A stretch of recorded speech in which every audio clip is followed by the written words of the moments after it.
هشارك معاكم النهاردة من أحلى الوصفات اللي أنا بحب أعملها تقريبا كل فترة كده والتانية. مش عشان إن هي اقتصادية وآخر الشهر والكلام ده كله، طعمها حلو قوي، سهلة بسيطة سريعة، تغيير وتجديد شوية عن الوصفات اللي احنا بنقدمها على طول. لو انتوا بتجيبوا الفراخ كده كلها على بعضها بتاع الشهر، لو هتطلعوا منها بانيه، لو هتطلعوا منها الوراك لوحدها وبتحبوا تاكلوا الدبابيس لوحدها بطريقة تانية، فبيتبقى عندكم الجوانح والجزء اللي هو الدبوس الصغير كده اللي بيبقى معاها. فعلى طول لما يكون متوفر عندي كمية كبيرة كده او كمية حلوة اقدر اعمل بيها وجبة من جوانح الفراخ، على طول بعمل الوصفة دي مع المكرونة ووصفة الجلاش بتاع النهاردة. بجد الوجبة كلها على بعضها بتبقى جميلة جدا. لو حابين تزودوا معاها شوربة لسان عصفور هتكون كده تمام قوي. والجلاش الحشوة بتاعتنا النهاردة حشوة بسيطة جدا جدا بس طعمها حلو قوي، من غير لحوم، من غير فراخ، من غير سجق، ومن غير اي حاجة ولا بسطرمة حتى. مبسوطة جدا ان انا اشارك الوصفة دي معاكم. يا رب تعجبكم وتجربوها، واكيد انا متأكدة هتعجبكم ان شاء الله لما تجربوها. يلا نبدأ على طول نشوف ازاي هنعملها.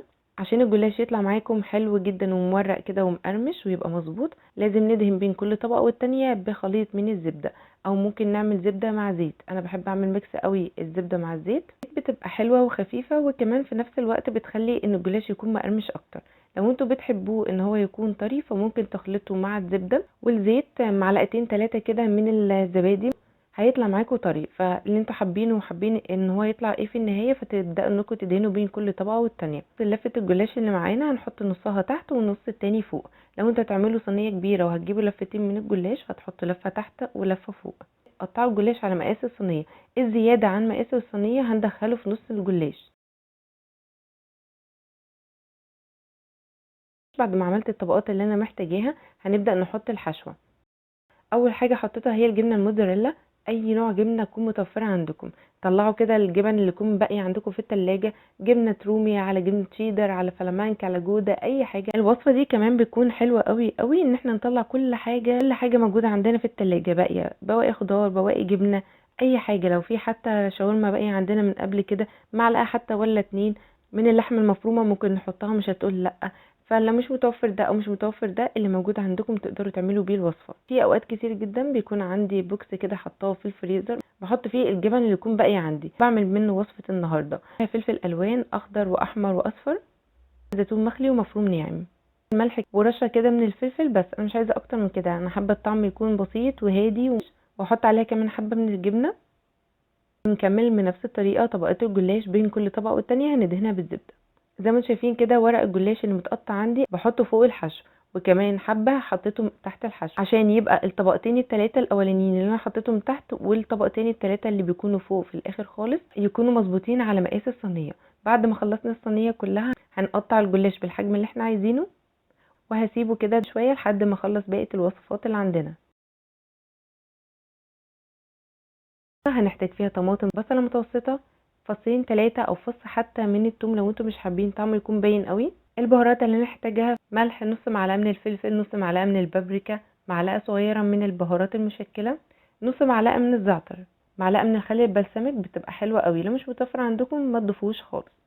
معلقتين 3 من زيت الزيتون او الزيت العادي. ازاي نعلي القيمه الغذائيه للوصفه بتاعتنا ونزود فيها فايده اكتر؟ هضيف عليها بنجرايه صغيره او بنجر، هيدينا لون وهيدينا فايده حلوه قوي. البنجر انا ما بعملش فيه اي حاجه وما بسلقهوش، ما بعملش فيه اي حاجه. انا بجيبه بقشره وبحطه في الفريزر كده كامل على بعضه، او ممكن اقطعه مكعبات صغيره، او ممكن اقسمه نصين، اللي انتوا حابينه. ان هو يقعد معانا في الفريزر ده بيخليه او بيساعد شويه في التسويه بتاعته. لما بنسويه او نسلقه بيبين الطعم بتاعه اكتر. احنا هنضرب كل حاجه مع بعض في الخلاط، وعصير ليمونه طبعا هو حلو قوي قوي وبيدي طعم كمان حلو مع التتبيله. بس ليه فايده تانية، ان احنا هنزود البنجر، والبنجر فيه حديد، وعشان يستفيد الجسم بتاعنا بالحديد اكتر بيخلي الجسم يمتص الحديد اسرع ويستفاد منه اكتر. هضرب كل حاجه مع بعضها في الخلاط عشان يبقى معايا ناعم كده مفيهوش اي كتل. وبعد ما ضربتها هنحطها على جوانح الفراخ. طبعا جوانح الفراخ بتاعتنا تكون متنضفه ومنقوعه في ميه وخل وملح وليمون، وغسلناها كويس جدا وهنبدا نستخدمها. قلبت كل حاجه مع بعضها كده خلاص، هنحطها في الفرن وهيقوم بالواجب كله. نغطي الصينيه بتاعتنا، لو عندنا صينيه اكبر منها هتبقى افضل بكتير. لو مش عندنا نحط ورق زبده الاول وبعد كده ورق من الفويل ونقفلها كويس جدا. هندخلها الفرن على درجه حراره عاليه زي ما اتفقنا. اول تلت ساعه كده، نص ساعه، قلل درجه الحراره على درجه 180 ل 200، ونسيبها لحد ما تكمل سوا. وفي الاخر خالص هنشيل الفويل وورقه الزبده ونقيد الشوايه عشان تاخد لون حلو.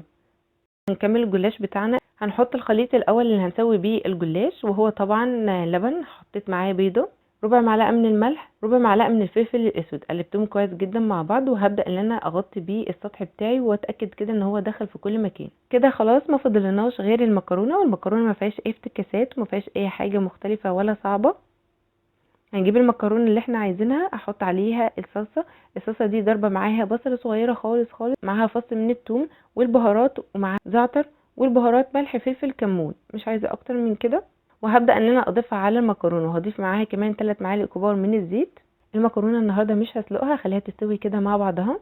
فحطيت الصلصه على قد كميه المكرونه اللي انا هستخدمها. لو لقيت ان الصلصه بتاعتي مش محمره قوي، ممكن احط عليها كمان معلقه من الصلصه العاديه المعلبه، وممكن احط معاها كمان معلقه من الكاتشب، بتكون حلوه قوي. ربع معلقه من السكر بتظبط طعم الصلصه. واظبط الملح بتاعي واغطيها بالميه. كميه الميه هنا هنحددها على اساس ايه؟ على حسب الكميه اللي انتوا هتعملوها من المكرونه، وكمان على حسب عايزينها تبقى مكرونه كده فيها صوص كتير او فيها الصلصه بتاعتها باينه كتير قوي معاكم، فهتزودوا من الميه وهتزودوا كمان من الصلصه. واحطها على النار لحد ما تكون غليت، واول ما الاقيها غليت كده هقلبها كويس جدا. كل دقيقتين 3 كده هقلب مره كده. المكرونه معانا هتكون جاهزه ان شاء الله، على ما يكون جوانح الفراخ استوت والجلاش كمان يكون استوى. وده الشكل النهائي لسفرة النهارده، والشكل النهائي الوصفات اللي انا عملتها معاكم النهارده.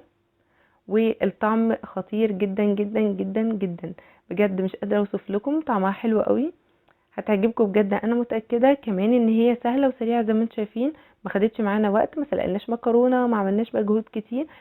يا رب تكون عجبتكم، ويا رب تكونوا استفدتوا منها. قابلكم ان شاء الله في فيديوهات وصفات مختلفه، والسلام عليكم.